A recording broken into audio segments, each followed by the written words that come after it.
Buenas, mi nombre es David Alfredo Díaz Díaz, me desempeño como juez del Tribunal de Sentencia de la Ceiba Atlántida. He sido invitado como facilitador por la Escuela Judicial en la capacitación de la parte especial del nuevo Código Penal. El tema que me ha correspondido tratar son los delitos contra la libertad ambulatoria. Estos delitos se encuentran contemplados en los artículos 235 al 244 del Código Penal. Para desarrollar el tema realizaré un estudio y análisis de tipo, por lo cual se hace necesario conocer los fundamentos conceptuales del análisis de tipo. ¿Qué es el análisis de tipo? Es la única herramienta que nos permite hacer análisis integrales y sustentados de tipos penales nuevos. Se identifican dos tipos de enfoques para realizar el análisis de tipo. El primero de estos enfoques se realiza respecto a la teoría del delito. El segundo, respecto al parámetro de constitucionalidad. Recordemos que la teoría del delito es aquella que se ocupa de las características que debe tener cualquier hecho para ser considerado delito. Dentro de este enfoque se realizan dos tipos de análisis. Un análisis estructural del delito y el otro análisis sistemático del tipo. El parámetro de constitucionalidad significa el ajuste, la adecuación o la compatibilidad de una ley secundaria con la Constitución. Dentro de este enfoque se realiza un análisis de garantía del tipo. El análisis estructural del delito se efectúa en consideración a los elementos o caracteres esenciales del delito. Estos elementos son la tipicidad, la antijuricidad y la culpabilidad. Y en algunos delitos se requiere, además de la pena, la necesidad de pena o penalidad. Debe tomarse en consideración que el presente estudio no tiene por objeto realizar un análisis estructural del delito. El análisis sistemático del tipo, seleccionaremos un tipo en concreto, denominaremos la figura delictiva, identificaremos los elementos estructurales del tipo, los elementos objetivos del tipo y el elemento subjetivo del tipo, además de los elementos accesorios. Asimismo, tomaremos en consideración la estructura de la norma penal para determinar si se trata de una norma penal incompleta o de una norma penal en blanco. El análisis sistemático del tipo lo dividiremos en análisis objetivo y en análisis subjetivo. En el análisis objetivo tomaremos en cuenta lo siguiente. 1. El núcleo, que estará conformado por el verbo más los elementos accesorios de medio, de modo, de tiempo, de lugar o de ocasión. 2. El sujeto activo. Este sujeto puede ser indeterminado o cualificado. Esto nos permitirá determinar si se trata de un delito común, que es aquel que puede ser cometido por cualquier persona, o de un delito especial, que solo pueden cometer las personas que tengan una calidad o condición especial. 3. El objeto, que este puede ser material y o jurídico. El objeto material es aquel sobre el cual recae directamente la acción, que puede ser real, personal o técnico. Y el objeto jurídico es el bien jurídico lesionado o puesto en peligro. 4. Identificaremos, además, si en el tipo penal existen elementos subjetivos específicos distintos del dolo. 5. Asimismo, identificaremos los elementos objetivos. Estos elementos pueden ser descriptivos y normativos. Los elementos descriptivos son aquellos conformados por palabras o frases con un sentido completo y autónomo que detalla las características de la realidad. Los elementos normativos implican siempre una valoración y por eso un cierto grado de subjetivismo. Estos elementos también se les conoce como interpretables y son de carácter jurídico, culturales o técnicos. En el análisis sistemático de tipo subjetivo determinaremos si se trata de un tipo penal doloso o de un tipo penal culposo. Una garantía es la seguridad que se otorga para impedir que el goce efectivo de los derechos fundamentales sea conculcado por el ejercicio del poder estatal, ya en forma de limitación de ese poder o de remedio específico para repelerlo. El poder sancionatorio debe tener límites claros y precisos en un Estado de Derecho. Los principios constitucionales funcionan como diques de contención del poder punitivo del Estado. Los principios constitucionales constituyen el marco de referencia para realizar el análisis de garantía de tipo. Los principios a tener en cuenta son los de legalidad, racionalidad y proporcionalidad, culpabilidad y estado de inocencia. El principio de legalidad es aquel que rige todas las actuaciones de la administración pública, sometiéndolas a la ley. Este principio se subdivide en los principios de reserva de ley, de tipicidad o máxima taxatividad, de retroactividad de la ley y de prohibición de la interpretación analógica. La reserva de ley, lo que se pretende con ello es reservar al Poder Legislativo la potestad para definir los delitos y las penas. En cuanto a la tipicidad, refiere que los tipos penales estén redactados en forma clara, precisa, concreta y determinada. La irretroactividad de la ley es la exigencia de la ley previa a los hechos que se pretenda sancionar. La prohibición de la interpretación analógica. Por interpretación analógica se entiende que una vez interpretada la ley se extiende sus consecuencias o aplicación a otros supuestos no contenidos pero similares o análogos. Es consenso en la doctrina mayoritaria que lo que está prohibido es la interpretación analógica in malam partem pero no in bonam partem.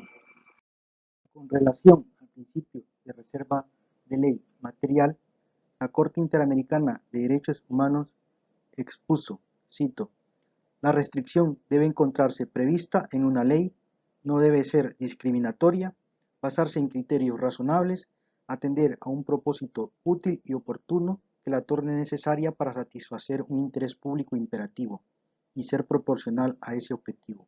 Cuando hay varias opciones para alcanzar ese fin, debe escogerse la que restrinja menos el derecho protegido y guarde mayor proporcionalidad con el propósito que se persigue. Corte Interamericana de Derechos Humanos, caso Ricardo Canacé, párrafos 96 y 133. En el párrafo citado, la Corte Interamericana de Derechos Humanos establece como criterios materiales para restringir derechos fundamentales los principios de proporcionalidad y el principio de razonabilidad. El principio de proporcionalidad es desarrollado en una diapositiva posterior y el principio de razonabilidad en uno de sus requisitos expone que debe de existir un fin constitucionalmente legítimo para que el legislador pueda restringir un derecho fundamental. Esto tiene especial importancia respecto a los delitos de peligro abstracto y en especial aquellos delitos de peligro abstracto cuyo bien jurídico tutelado no se encuentra regulado en la Constitución de la República, sino en una ley ordinaria. En tal sentido, deberá exigirse, en mi opinión, en estos delitos, la cláusula de ofensividad. En el caso de que si no se pone en riesgo o lesiona el bien jurídico tutelado, estos delitos deberían ser abrogados del nuevo Código Penal por ser desproporcionales al no lesionar o poner en riesgo un bien jurídico tutelalmente protegido. Cuando se realiza el análisis conforme al principio de tipicidad, se debe tener en cuenta las alertas de constitucionalidad en los tipos penales abiertos. El tipo penal abierto es la clase de delito que de modo excepcional exige expresamente la antijuricidad de la conducta, obligando con ello al juez a completar de ese modo la descripción típica, por lo que como la ley penal en blanco es un tipo incompleto, pero que remite mediante un elemento de valoración global del hecho a la totalidad del ordenamiento jurídico y no a una norma concreta como hace la ley penal en blanco. En relación al principio de reserva de ley se presentan alertas de constitucional en las normas penales en blanco. La norma penal en blanco es aquella cuyo supuesto de hecho se configura por remisión a una norma de carácter no penal. El problema se presenta cuando la remisión se hace no a una ley secundaria, sino a un reglamento. Por el principio de racionalidad, el legislador deberá respetar en la creación de la ley penal los requisitos de claridad, consistencia conceptual, normativa, lógico-deductiva. El principio de proporcionalidad se conoce como el principio de prohibición de exceso. Está conformado por los principios de necesidad, principio de idoneidad y principio de proporcionalidad en sentido estricto. En el principio de culpabilidad se proscribe la responsabilidad objetiva, es decir, que el hecho solo puede ser atribuido a una persona humana si concurre dolo o culpa.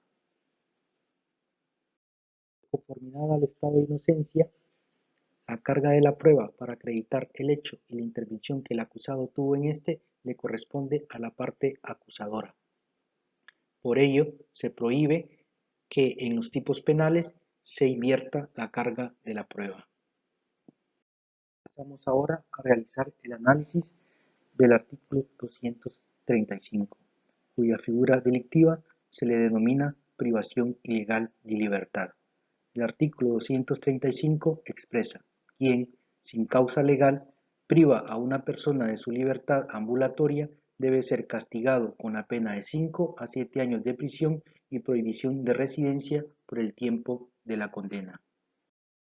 Análisis sistemático objetivo del artículo 235.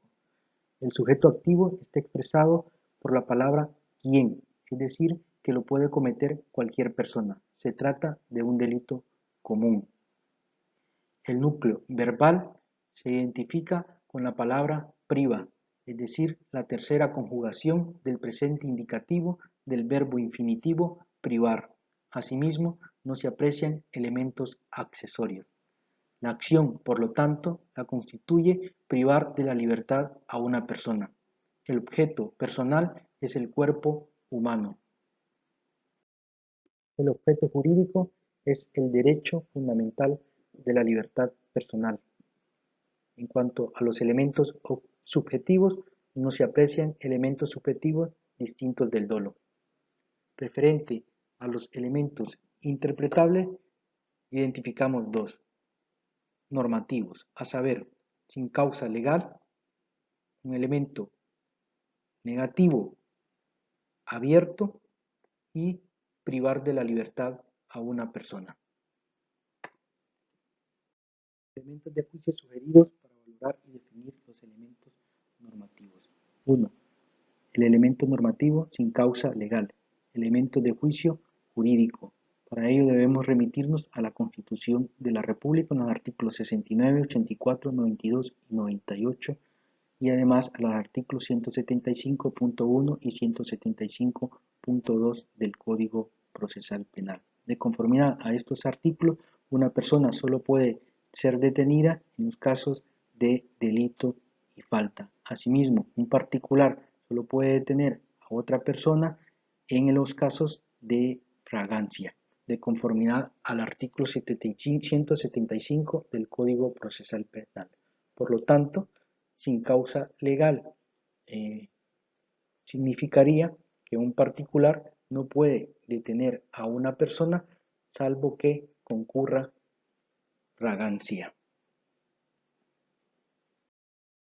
Otro elemento de juicio para definir el elemento normativo sin causa legal lo tenemos en la jurisprudencia de la Corte Interamericana de Derechos Humanos, que establece en la sentencia caso Chaparro Álvarez y Lapo Iñiguez versus Ecuador, el párrafo 57, que la reserva de ley debe forzosamente ir acompañada del principio de tipicidad, que obliga a los estados a establecer tan concretamente como sea posible y de antemano las causas y condiciones de la privación de la libertad física.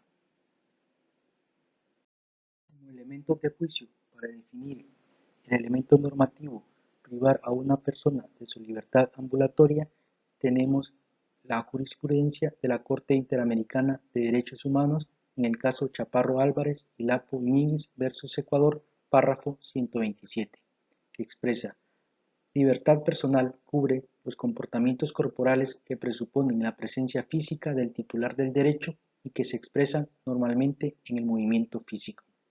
Asimismo, la sentencia en el caso Torres Villacura y otros versus Argentina, párrafo 76. Para los efectos del artículo 7 de la Convención, Una demora, así sea con meros fines de identificación de la persona, constituye una privación de la libertad y por lo tanto toda limitación a la misma debe ajustarse estrictamente a lo que la Convención Americana y la legislación interna establezcan al efecto, siempre y cuando ésta sea compatible con la Convención.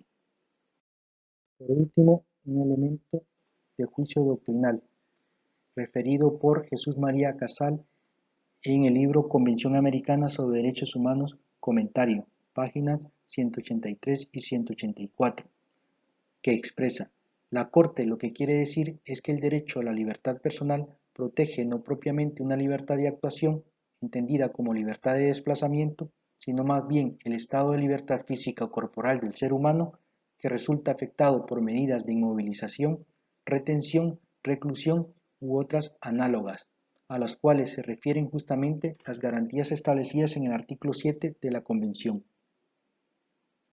Análisis sistemático subjetivo del delito de privación ilegal de la libertad. El delito de privación ilegal de la libertad es un delito doloso. Análisis de tipo de garantía del artículo 335 del Código Penal. En relación al principio de legalidad, no se advierte problemas de constitucionalidad porque la norma de dicho artículo fue establecida por un decreto legislativo, es decir, se trata de una ley secundaria. Respecto al subprincipio de tipicidad, aunque la norma recoge un elemento abierto, el cual es sin causa legal, la definición es posible cerrarla de conformidad al artículo 175, numeral 1, numeral 2 y párrafo último del numeral 2 del Código Procesal Penal. Por lo consiguiente, tampoco hay alerta constitucional. Respecto al subprincipio de reserva de ley, no hay alerta en cuanto a este subprincipio, porque aunque lo abierto de aquel término requiere ser completado, esto se efectúa por medio de una ley, es decir, el Código Procesal Penal. Desde el tópico del principio de racionalidad, la norma del artículo 235 no es ambigua, los conceptos son sólidos y no se estima incoherencia interna. Desde un punto de vista abstracto del principio de proporcionalidad, en la prohibición y sanción del comportamiento desvalorado por el tipo penal se respetan los principios de necesidad, idoneidad y proporcionalidad en sentido estricto.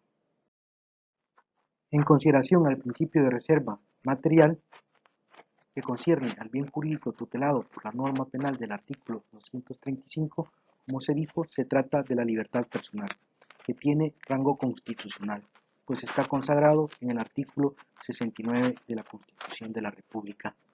Y, respecto al principio de ofensividad o lesividad, al tratarse de aquel bien de un derecho personalísimo, es susceptible de ponerse en riesgo o de vulnerarse. Por lo consiguiente, se cumple también con la exigencia de dicho principio. En la norma penal del artículo 235 se respeta el principio de responsabilidad personal por cuanto el delito solo puede ser cometido por una persona humana. Asimismo, se cumple con el principio de responsabilidad subjetiva porque el delito solo puede ser imputado si concurre dolo. Por lo consiguiente, se cumple con la exigencia del principio de culpabilidad en el sentido de que se encuentra prohibida la responsabilidad objetiva. El tipo penal del artículo 235 no se aprecia que exista una inversión de la carga de la prueba en perjuicio del acusado. Dispositivos amplificadores del tipo. Se les conoce así a aquellos fenómenos jurídicos previstos por el cuerpo legal punitivo en donde pueden aparecer modificaciones de las consecuencias jurídicas y a pesar de existir el delito, la sanción puede ser diferente. Este es el caso del artículo 236 del nuevo Código Penal, que agrava el delito de privación ilegal de la libertad al expresar que, cito, privación ilegal de libertad agravada. El hecho previsto en el artículo anterior debe ser castigado con la pena de prisión de 7 a 9 años, cuando concurra alguna de las circunstancias siguientes. 1. La persona privada de libertad es menor de 18 años, mujer embarazada, persona de avanzada edad, especialmente vulnerable o padece de una enfermedad que le impide valerse por sí misma. 2. La persona privada de libertad es funcionario o empleado público en el ejercicio de sus funciones. 3. La privación de libertad excede de 72 horas. 4. El delito se perpetra con simulación de autoridad o funciones públicas. Y 5. Se le aplica a la víctima drogas o cualquier sustancia que anula o debilita su voluntad. El delito de privación ilegal de la libertad también tiene circunstancias atenuantes que se encuentran reguladas en el artículo 237, que expresa, cito, cuando el sujeto desiste de su propósito y deja en libertad a la víctima dentro de las primeras 24 horas de la privación de la libertad sin daño en su salud o integridad física, la pena debe ser prisión de 3 a 5 años. Análisis del artículo 238. La figura delictiva se le denomina privación ilegal de libertad realizada por funcionario o empleado público. Cita del artículo 238. Cuando la privación de libertad es completamente arbitraria y realizada por un funcionario o empleado público, nacional o extranjero, en el ejercicio de sus funciones, se deben aplicar las penas establecidas en los artículos anteriores aumentadas en 1/3. Se debe imponer, además, la pena de inhabilitación absoluta de 10 a 15 años. En la misma pena debe incurrir la persona encargada de un establecimiento penitenciario, de detención o internamiento, incluidos los psiquiátricos, migratorios o centros de internamiento de la niñez infractora, que prive de libertad a una persona sin orden de autoridad competente o sin el cumplimiento de los requisitos legales. Análisis sistemático y de garantía del tipo penal del artículo 238. Previo al análisis es necesario primero hacer una acotación, en el sentido que en el supuesto de hecho de este artículo solo se recoge la detención arbitraria y no la detención legal, puesto que no se hace referencia en el supuesto de hecho a que en la detención no concurran los requisitos legales. ¿Esto por qué? Es necesario diferenciarlo. La Corte Interamericana de Derechos Humanos distingue entre una detención ilegal, cuando no concurran los requisitos legales, y una detención arbitraria, concepto que se definirá posteriormente. Pasando ahora al análisis sistemático y de garantía, se dirá que mutatis mutandi es el mismo análisis que se realizó para el delito de detención ilegal de la libertad ambulatoria. Sin embargo, se requiere realizar algunos ajustes o modificaciones, y estas en cuanto primero al sujeto activo, porque dicho artículo refiere que será sujeto activo el empleado o funcionario público en el primer párrafo, y en el segundo párrafo el encargado de establecimiento penitenciario de detención o de internamiento, incluidos los psiquiátricos, migratorios o centros de internamiento de la niñez infractora. Se trata, entonces, de un sujeto activo que debe tener una condición o calidad especial. Por ello, es un delito especial impropio. Es impropio porque guarda relación o referencia con un delito común, es decir, el delito contemplado en el artículo 235. En cuanto a la acción, se exige además un elemento accesorio de ocasión. Esto porque el tipo penal recoge como elemento objetivo que el funcionario o empleado público ejerza sus funciones cuando priva de la libertad a una persona. Y como elementos interpretables se identifican dos, a saber, A, privación de la libertad completamente arbitraria, que se trata de un elemento normativo, y B, realizada por un funcionario o empleado público, que se trata de un elemento interpretable jurídico. Elementos de juicio para valorar y definir el elemento normativo completamente arbitraria. A. Elementos jurídicos. Deben tomarse en consideración los artículos 7.1, 7.2 y 7.3 de la Convención Americana de Derechos Humanos y artículo 175, 176, 177, 178, 179, 180, 181, 182, 183, 184, reforma actual del Código Procesal Penal.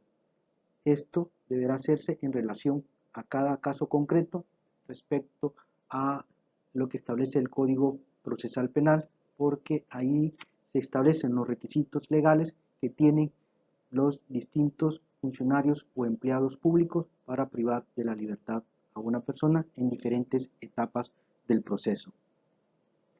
B. Doctrinales.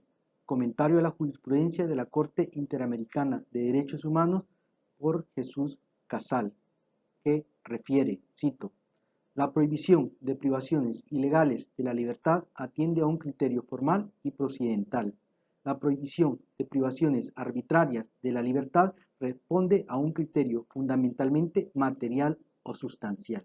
Es preciso que esta normatividad se ajuste a principios materiales de razonabilidad o proporcionalidad. Jesús Casal, obra citada, página 189. C. Jurisprudencia de la Corte Interamericana de Derechos Humanos. Caso Usón Ramírez versus Venezuela, párrafo 143. Cito lo que dice la Corte. Artículo 7.3.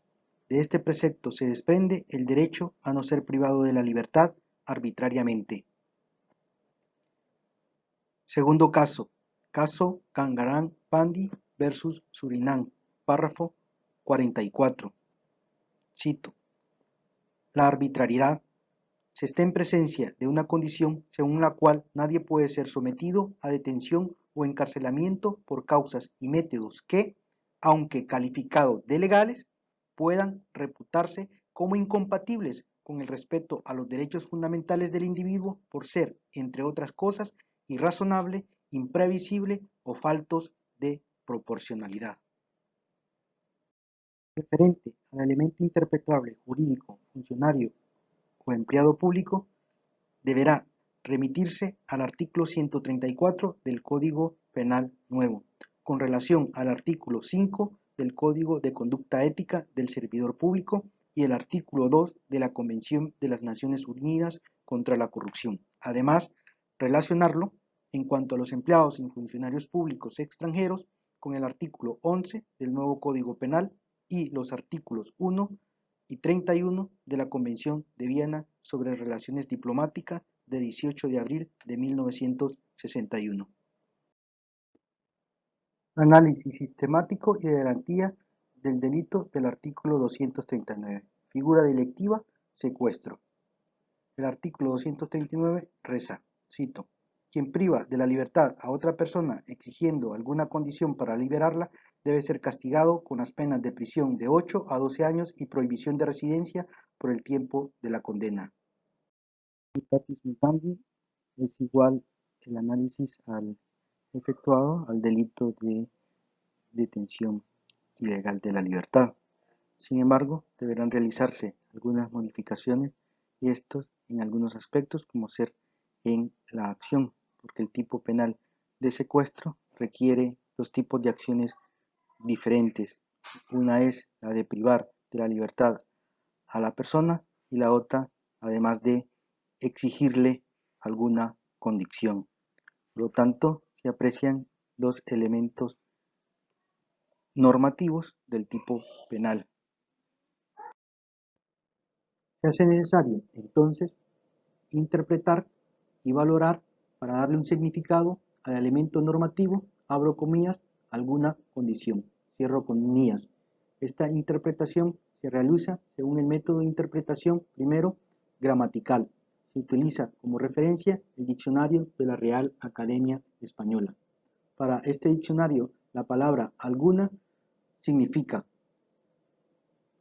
expresa que no se conoce o no se desvela la existencia de aquello denotado por el nombre al que modifica. Indica un número no elevado o no relevante de las personas o cosas designadas por el sustantivo al que modifica. Indica un número escaso e inespecífico de las personas o cosas designadas por el sustantivo al que modifica. La palabra condición tiene a su vez varias acepciones, a saber, índole, naturaleza o propiedad de las cosas. Natural, carácter o genio de las personas. Estado, situación especial en que se halla alguien o algo. Constitución primitiva y fundamental de un pueblo. Situación o circunstancia indispensable para la existencia de otra. Calidad del nacimiento o estado que se reconocía en las personas.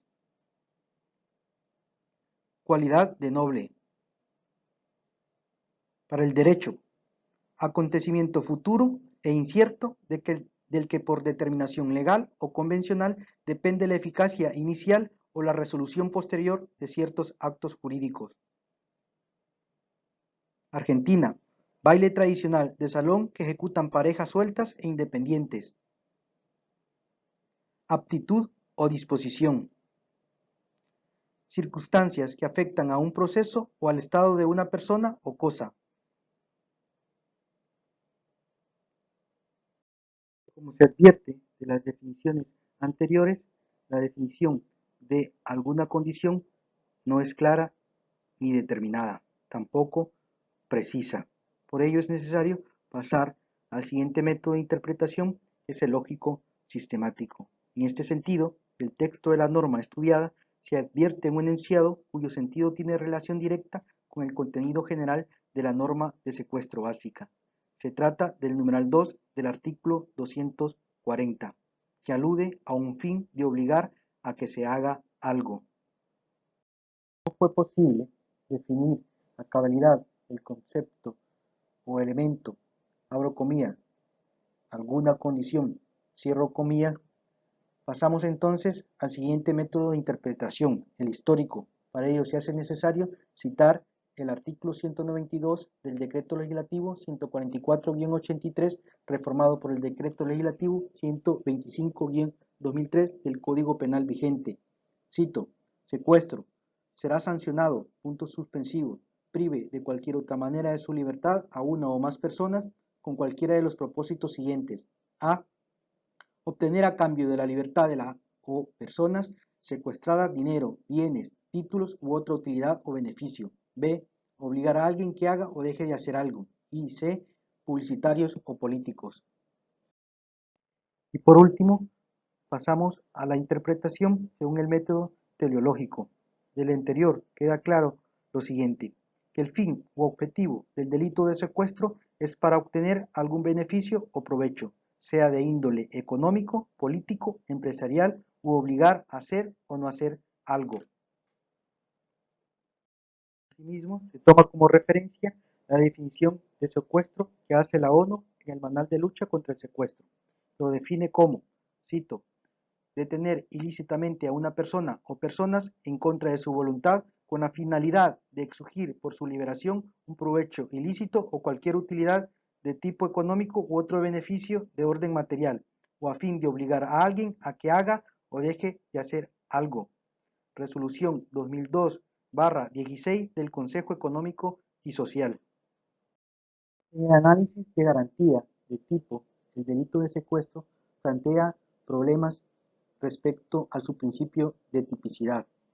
El delito de secuestro, tal como está recogido en el nuevo Código Penal, plantea este problema en virtud que no describe con claridad, precisión y especificidad el presupuesto de la finalidad de exigir para la liberación un provecho ilícito o cualquier utilidad de tipo económico u otro beneficio de orden material, o a fin de obligar a alguien a que haga o deje de hacer algo.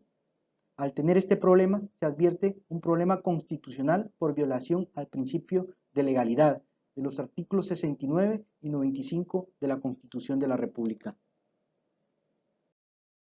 Jurisprudencia del Tribunal Constitucional de España respecto al principio de legalidad. Refiere que el principio de legalidad en el ámbito del derecho sancionador estatal implica, puntos suspensivos, que la ley describa un supuesto de hecho estrictamente determinado. Lex Certa, sentencia 133/1987, de 21/7/1987. Asimismo, que el derecho a la legalidad penal comprende una garantía referente a la necesidad de una predeterminación normativa suficiente de las conductas y sus penas, a través de una tipificación precisa dotada de la adecuada concreción que incorpora. Lex Certa, sentencia 118/1992, de fecha 16 de septiembre de 1992. Asimismo, desde el análisis del principio de racionalidad se plantea un problema de constitucionalidad, porque hay una incoherencia conceptual en las palabras alguna condición. Esto porque la palabra alguna hace referencia a un número determinado de condiciones. Sin embargo, tal como está planteado el texto, se infiere que las condiciones pueden ser indeterminadas. Por ello, debió circunscribirse las condiciones específicas o determinarse las condiciones específicas que exigiría el sujeto activo para liberar a su víctima. El artículo 240 del Código Penal contempla circunstancias agravantes que agravan el tipo básico de secuestro. Cita del artículo 240. Secuestro agravado. El hecho previsto en el artículo anterior debe ser castigado con las penas de prisión de 12 a 15 años y prohibición de residencia por el tiempo de la condena cuando concurra alguna de las circunstancias siguientes. 1. El autor logre el cumplimiento de la condición. 2. La condición consiste en exigir a los poderes públicos, nacionales o de un gobierno extranjero alguna medida, concesión o resolución legal o ilegal. 3. La privisión de libertad exceda de 72 horas.